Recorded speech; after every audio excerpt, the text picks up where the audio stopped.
18. Right, so a lot of guys have been asking us the questions on our bearded dragons that we've got in store at the moment, and what all the numbers and the names and all that kind of stuff represent. So I'm just going to do sort of like a basic, no jargon type video that should explain what you see in our store and what you may see on Facebook and other places that you will see reptiles for sale, like all the reptile classified type websites.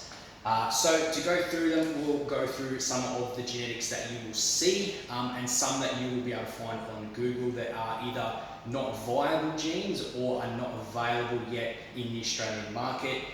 Doesn't mean that they are not here, it just means that they are not produced at numbers for people to buy and sell regularly. So first one, the ones with the longest, that's the hypo or hypomelanistic, so lack of black pigmentation. So we're talking about a gene that brightens colours. We've then got the trans gene, which is translucent. So a lot of that increases like red colours as well as makes the skin a lot more transparent. And when you go into like silkbacks, which we'll talk about later, you'll be able to actually see a lot of the organs and stuff underneath. Zeros, quite a new mutation that's come through on the hobby. It's been here for a number of years. However, last year was when a lot of people released a lot of this stuff. So really, really cool gene. You'll see a lot of them go like a whitish grey colour and they've got no pattern being a zero. Whiplets, so that's another mutation. There are some floating around Australia, but like I said, like with the zeros, it's quite a new one where people haven't sort of mass produced and released it yet. I would assume that will probably happen either this season or next season, so keep your eye out for that one. Albinism, there are a few lines around Australia that produce the albino gene. Most of them die within the first 2 weeks of their existence when they're hatched. There was one that was down in South Australia that reached adulthood. I do believe it was blind and had a few other health issues that were resulting in it being, hand-fed. It did get sold a number of years ago, but I don't know where to. There's leucistics. I don't know of them in Australia, but like I said, they're probably here.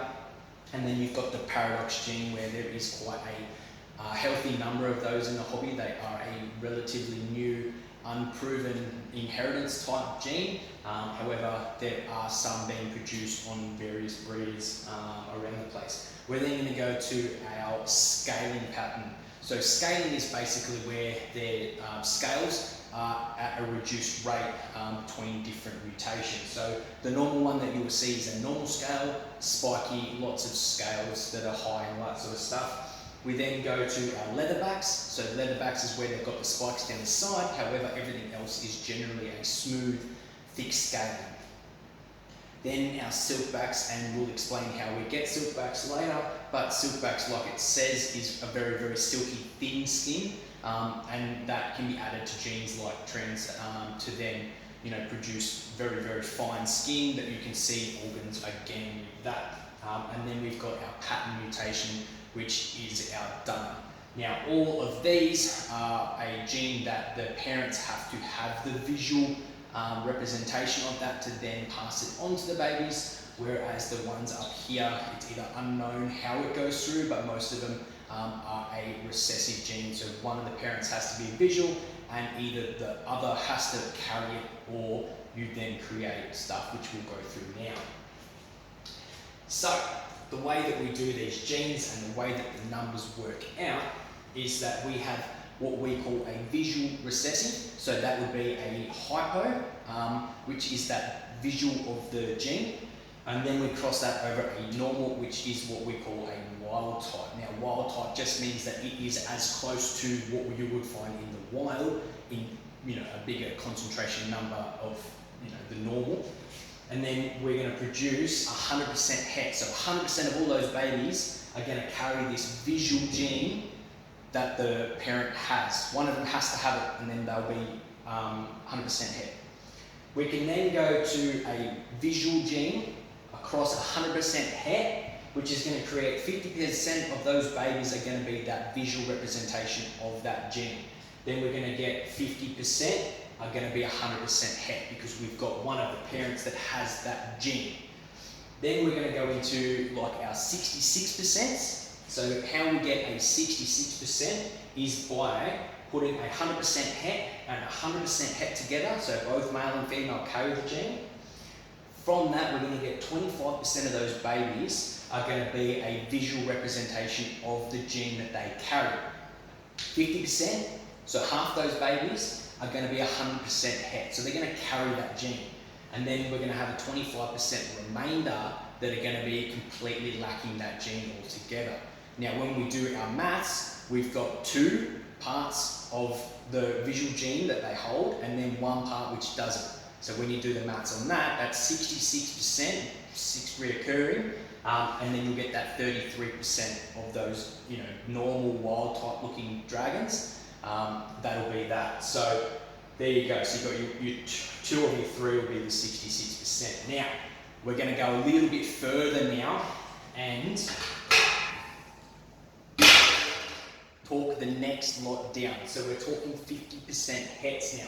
So what we've got to do to get a 50% het is we put 100% het over a normal. We basically just cut that gene pool in half.